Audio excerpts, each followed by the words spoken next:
जय श्री राधे, जय श्री कृष्ण, हर हर महादेव। आप सभी को गंगा दशहरा पर्व की बहुत बहुत शुभकामना, बहुत बहुत बधाई। सज्जनों, अनेक बार मैंने आप सब लोगों से एक बात निवेदन की है कि हमारे सनातन धर्म की सबसे बड़ी सुंदरता, सबसे बड़ी विशेषता यही है कि हम लोग केवल देव विशेष, ईश्वर विशेष का ही पूजन नहीं करते हैं, अपितु प्रकृति का, वन, पर्वत, वृक्ष, तड़ाग, कूप, नल, जलाशय, सरिताएं एवं समुद्र तक का पूजन करते हैं। हम सर्वत्र ईश्वर का दर्शन करते हैं। सब जगह, हर समय, हर परिस्थिति में जहां ईश्वर का दर्शन किया जाता हो उसे ही सनातन धर्म कहा जाता है। अनेक ऐसे पर्व हैं, अनेक ऐसी तिथियां हैं जिनमें हम भगवान का सर्वत्र दर्शन करते हुए सिया राम मैं सब जग जाने, करूं प्रणाम जोर जुग पानी की भावना से सर्वत्र ईश्वर का दर्शन करते हुए हम पूजन करते हैं, व्रत उपवास करते हैं। इसी क्रम में यह गंगा दशहरा का पर्व भी है।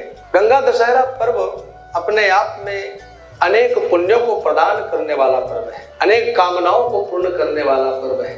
इसमें हम धर्म करते हुए, गंगा में स्नान करते हुए, माँ भगवती गंगा का पूजन करते हुए सभी तरह से ईश्वर को प्रसन्न कर सकते हैं, दान कर सकते हैं, अनेक प्रकार के पकवान बना करके संतों ब्राह्मणों को भोजन करा सकते हैं। ये हमारे लिए बड़ा विशेष पर्व माना जाता है। गंगा भगवती की महिमा के बारे में तो कौन नहीं जानता है। गंगा भगवती अघहारी है, सभी पापों का शमन करने वाली है। माँ गंगा में स्नान करने का पुण्य तो है ही। माँ गंगा में स्नान करने से सभी प्रकार के पातक नष्ट हो जाते हैं, इसमें कोई संदेह नहीं। परंतु गंगा दशहरा पर्व में गंगा में बहुत भीड़ होती है। जहां जहां गंगा भगवती विराजमान है, गंगा दशहरा पर्व में पैर रखने की भी जगह नहीं होती। इसलिए आप सभी अगर गंगा घाट तक नहीं पहुंच सकते हैं, गंगा में पूजन करने नहीं पहुंच सकते हैं, स्नान करने नहीं पहुंच सकते हैं, तो घबराएं नहीं।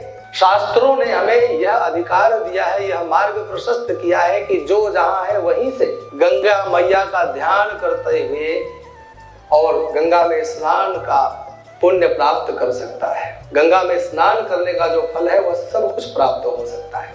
घर में बैठे बैठे एक लोटा जल भी आप शरीर में डालेंगे और सिर्फ माँ गंगा का स्मरण कर लेंगे, तब भी आप पाप मुक्त हो जाएंगे, पवित्र हो जाएंगे। शास्त्रों में लिखा है, गंगा गंगेति यो ब्रूयात् योजनानां शतैरपि मुच्यते सर्व पापेभ्यो विष्णु लोकम स गच्छति। घर में बैठा व्यक्ति भी हर हर गंगे कहता हुआ और अपने ऊपर स्नान करने के लिए जल छोड़ता है तो वह भी पाप मुक्त हो जाता है। इसलिए कहा गया, धन्य देश जहाँ वह सुरसरी, धन्य नारी पतिव्रत अनुसरी। यह वह भारतवर्ष है, यह वह सनातन धर्म है जहाँ माँ गंगा भगवती बहती है, जहाँ पतिव्रता माताएं निवास करती हैं। और एक बात बताएं, आज गंगा दशहरा के पर्व में नीलकंठ भगवान के दर्शन का बड़ा पुण्य होता है। और एक हमने बचपन में कहावत सुनी थी, एक नीलकंठ नामक पक्षी होता है, उसका पूरा शरीर नीला, गला विशिष्ट नीला, विशेष प्रकार से नीला होता है। उसके दर्शन का भी बड़ा प्रभाव होता है। गंगा दशहरा पर्व के दिन यदि वह नीलकंठ पक्षी का दर्शन हो जाए तो सभी पातक से व्यक्ति मुक्त हो जाता है। उस समय की कहावत में आज भी याद है, नीलकंठ के दर्शन पायो, घर बैठे गंग नहायो। यह भी कहावत अपने आप में चरितार्थ है, यह भी कहावत अपने आप में बहुत महत्वपूर्ण है।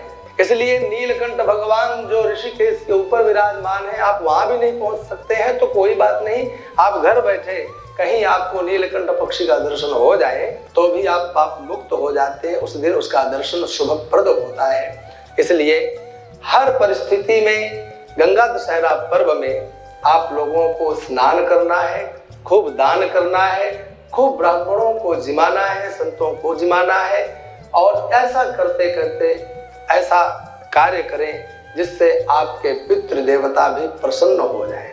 गंगा दशहरा पर्व के विषय में लोमश ऋषि ने महाराज युधिष्ठिर को इसका महात्म्य सुनाया था, गंगा अवतरण की कथा सुनाई थी। गंगा दशहरा का पर्व जो है ना, गंगा अवतरण पर्व के रूप में जाना जाता है। यह गंगा जी के भूमि पर, पृथ्वी पर अवतरित होने का पर्व है। इसी दिन कहते हैं कि राजा भगीरथ ने अपने समस्त पूर्वजों के उद्धार के लिए जो कपिल भगवान के नेत्राग्नि से भस्म होकर के और राख की ढेरी बन गए थे, उनको मुक्त करने के लिए ब्रह्मा जी की प्रार्थना की। ब्रह्मा जी ने प्रसन्न होकर गंगा भगवती के अवतरण के बारे में उन्हें बताया और पुनः उन्होंने भगवान शिव की प्रार्थना की। भगवान शिव ने गंगा को अपने जटाओं में धारण किया और आज की ही तिथि में भगवान शिव ने कृपा करके अपनी जटा का भाग खोला। गंगा भगवती इस भूमि पर अवतरित हुई। आगे आगे भगीरथ जी महाराज और पीछे पीछे गंगा मैया। यह गंगा मैया के अवतरण दिवस के रूप में भी जाना जाता है, प्रादुर्भाव दिवस के रूप में जाना जाता है। गोस्वामी तुलसीदास जी महाराज माँ भगवती गंगा के बारे में स्वयं रामचरितमानस में लिखते हैं कि गंग सकल मुद मंगल मूला, सब सुख करनि हरनि सब सूला।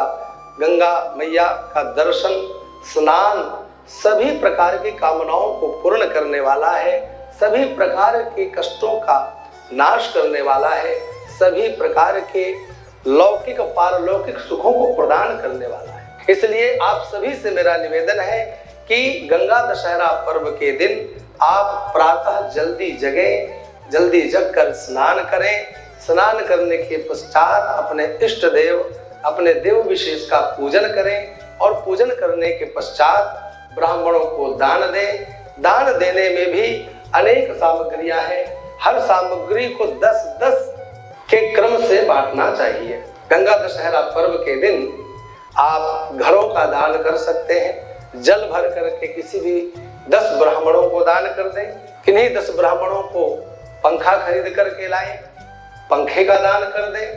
किन्हीं 10 ब्राह्मणों को कूलर का दान कर दें, हाथ के पंखे का दान कर दें। जिसके सामर्थ्य नहीं है पंखा कूलर देने की, वह लोग हाथ के व्यजन जिसे बोलते हैं, कहीं कहीं बेनवा बोलते हैं, उन पंखों का भी आप 10 ब्राह्मणों को दान कर सकते हैं। जूते हैं, छाता है, वस्त्र है, घी, गुड़, आप ये सब दान कर सकते हैं। अथवा अनेक अनंत लोगों को आप जल प्याऊ लगा सकते हैं। उस प्याऊ में, उस जल में आप मिष्ठान्न डाल सकते हैं।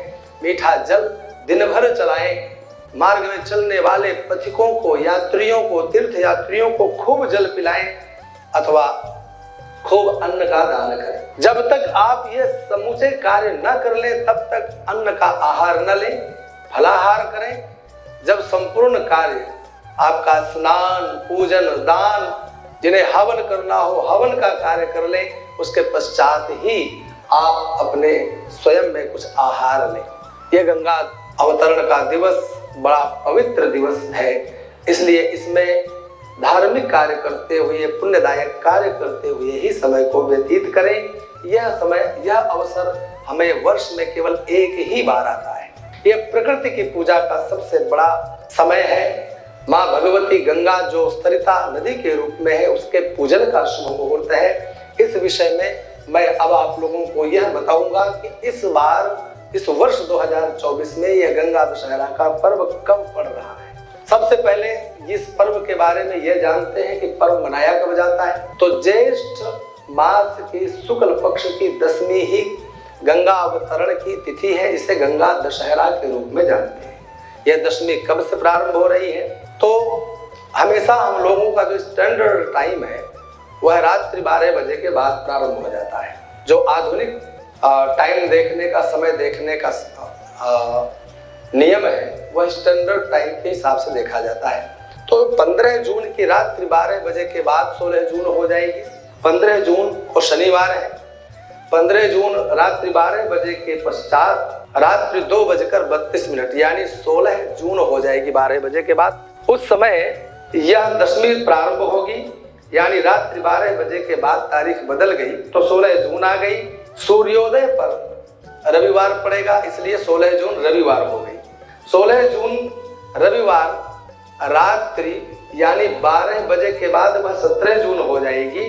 तो 17 जून सोमवार को प्रातः 4:45 पर 10वीं परिपूर्ण होगी। यानी कि 15 जून की रात्रि 12 बजे के बाद 16 जून मानिए, और 16 जून की प्रातः काल दशमी है, और 16 जून की रात्रि ही 2:32 से दशमी प्रारंभ होगी, और 17 जून रात्रि 4:45 पर यह दशमी परिपूर्ण होगी। तो प्रातः काल ब्रह्म मुहूर्त में सूर्योदय काल में हमें 16 जून को यह दशमी प्राप्त हो रही है। तो हमें गंगा दशहरा का पर्व दशमी तिथि रहते हुए सूर्योदय काल में मनाना है, यानी 16 जून रविवार को ही हम लोगों को गंगा दशहरा का पर्व मनाना है। अब इसमें जो उत्तम मुहूर्त है स्नान का, पूजन का, दान का, वह भी मैं आप लोगों को बता दूं कि ब्रह्म मुहूर्त में जागरण पश्चात स्नान करना श्रेष्ठ माना जाता है। तो 16 जून को ब्रह्म मुहूर्त कब आ रहा है? तो प्रातः 4:03 से लेकर 4:45 तक ब्रह्म मुहूर्त का समय है। 4:03 से 4:45, यानी लगभग 42 मिनट का वह ब्रह्म मुहूर्त प्राप्त हो रहा है। उसमें ही हम सब लोगों को स्नान करना चाहिए। उसके पश्चात तीन योग हमें प्राप्त हो रहे हैं, सर्वार्थ सिद्धि योग, अमृत सिद्धि योग और रवि योग। ये सभी तीनों योग हमें प्राप्त हो रहे हैं। प्रातः 5:24 से लेकर 11:13 तक लगातार ये तीनों योग विराजमान रहेंगे। इन योगों में किया गया दान, इन योगों में किया गया पूजन 100 गुना पुण्यों की वृद्धि कराने वाला होता है। इसलिए सर्वार्थ सिद्धि योग, अमृत सिद्धि योग, रवि योग के रहते रहते सुबह लगभग 5:30 से लेकर 11:15 बजे के मध्य आप सब लोगों को भगवान का, अपने इष्ट देवों का, भगवान भोलेनाथ, नर्मदेश्वर, शालग्राम, भगवान राधा कृष्ण, लड्डू गोपाल एवं सीताराम जी महाराज अथवा आपके जो इष्ट देवता हो उन सबका विधि विधान से इस समय पूजन करें, ब्राह्मणों को दान दें, जल प्याऊ लगाएं, अथवा जो पूर्व में मैंने आप लोगों को सामग्रियां बताई उनको 10-10 ब्राह्मणों को खूब दान दें। और ऐसा करते हुए आप सभी लोग गंगा दशहरा के पर्व को विधि विधान से मनाएं। पुनः आप सब लोगों को गंगा दशहरा पर्व की बहुत बहुत ढेरों शुभकामनाएं, बहुत बहुत बधाई। जय श्री राधे, जय श्री कृष्ण, हर हर महादेव।